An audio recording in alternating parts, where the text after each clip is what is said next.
Welcome back guys, Jimmy Jules here again with another CREY prop tutorial. In today's episode, we'll be going over the spawn point prop and the checkpoint prop. A quick overview of what each of these props does. The spawn point will be the prop you want to place in the location where you want your character to initially spawn in your game. Wherever this prop is located will be where the player is initially spawned. A checkpoint, on the other hand, will come into play once the player has died. We could have multiple checkpoints within our level, and our player will respawn after their death at the active checkpoint location. On the settings menu of our spawn point, we have the ability to change which character the player will initially spawn as. We've got a bunch of options, but we also have the default avatar, and this will mean the player spawns as their own avatar that they've chosen on the CREY website. Both of these props have a power button, which will enable or disable the entire functionality of the prop, and within our checkpoint settings menu we have an activate input. We can send a signal into this port, and this will activate the checkpoint and make the player spawn in this location after they lose all their health. So we've got a couple of examples today, and initially we're going to be going through how to set up a checkpoint system, and we'll be activating these checkpoints depending on where the player is located. You can see at the very start of our course, I've got our spawn point. This will mean that the player starts at this location when they spawn into the level. If there are no checkpoints in the level and only a spawn point, the player will respawn at the spawn point after they die. Let's say though that after the player crosses the first bridge, we'd like to activate a checkpoint so that if they die while they're crossing the next bridge, they wouldn't have to start from the very beginning again.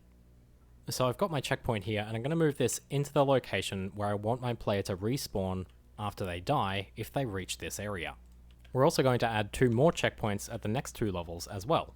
We'll want to make sure that only one of these checkpoints is active at a time. A great prop to use for this is a selector. So we've got our selector here, and we're going to want this to have 4 ports. Each of these ports is going to represent a place that our player can respawn at. By default, port 1 is going to be active, and we don't want to plug this into anything because we don't want any checkpoints to be active initially. This will mean that if the player dies before reaching the first checkpoint, they respawn at the spawn point or at the beginning. So with our selector, I'm going to open up the settings menus for our checkpoints. So I have our 3 checkpoints settings menus, and we'll plug ports 2, 3, and 4 into the activate ports on each of the checkpoints. I've just set up these 4 markers on the map so that we can see which port on the selector is active. At the moment, because we haven't changed anything, port 1 is active, so the player is going to respawn in this area or at the spawn point. That's because our first checkpoint is plugged into port 2, so none of the checkpoints are active by default.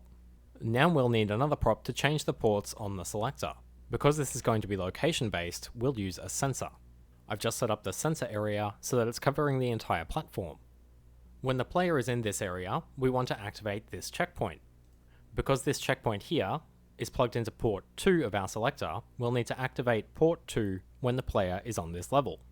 So when the sensor has detected the player on this level, we'll grab the detected output and plug that directly into port 2 of our selector. This means that when the player enters the platform, the selector will change to port 2 and activate the checkpoint. You can see at the moment, our green sphere is showing that we'll respawn here if we die, which is correct. If we jump onto the first platform, you'll see that the sphere turns green, indicating that the checkpoint on this platform is now active, so if we die on this level, we'll respawn at the right place. Currently, if we go to the next platform, nothing happens, so we need to set up the other sensors for our checkpoints.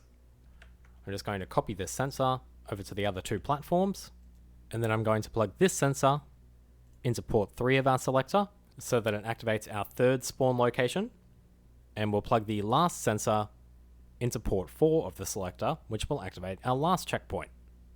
So now if we go and test this again, we can run over the levels and see the checkpoints activate.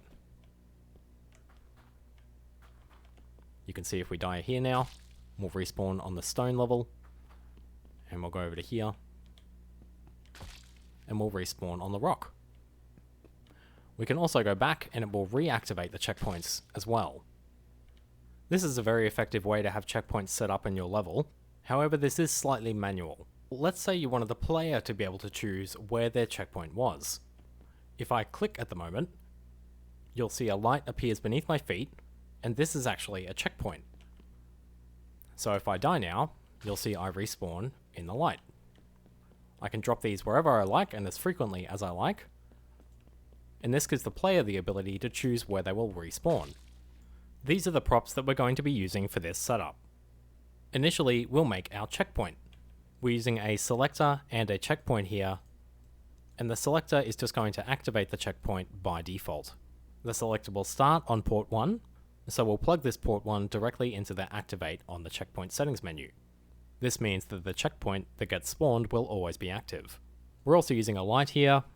This is just for some visual indication as to where the checkpoint currently is located, but you don't have to use this.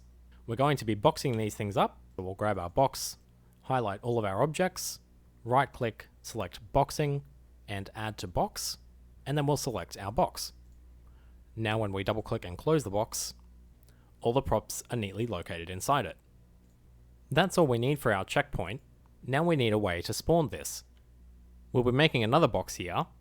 We'll be using our input trigger to let the player decide when they're going to drop their spawn point, and we're going to use the spawner to spawn the box that we created earlier with the checkpoint inside it. We'll want our maximum number to be 1 because we only want there to be one active checkpoint at a time, and we'll want the spawn range to be 0 because we want this to be spawned directly where the spawner prop is located. We'll be plugging our input trigger into the spawn input port on the spawner. For my input trigger, I've chosen the attack input, which is just the left mouse button. So with this setup here, when we click, it's going to spawn a checkpoint. But we want this checkpoint to spawn where the player is currently located. We're going to be using a seeker to follow the player. But first of all, we're going to box up our spawner and our input trigger. So again, if we highlight both of those props, right click, going to boxing and add to box, and then select our spare box. We can then close this, drag it next to our seeker, and glue the box to the seeker with the G shortcut, or we can right click on the box, select the glue setting, and then select the seeker. You can see now there is an arrow pointing from the seeker to the box, which means that the box will follow the seeker wherever it goes.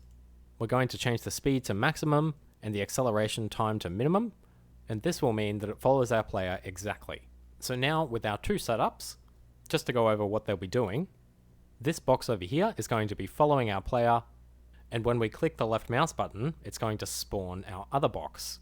This box contains a light so we can see where the checkpoint has been dropped, and it also contains the checkpoint, which is activated automatically by the selector.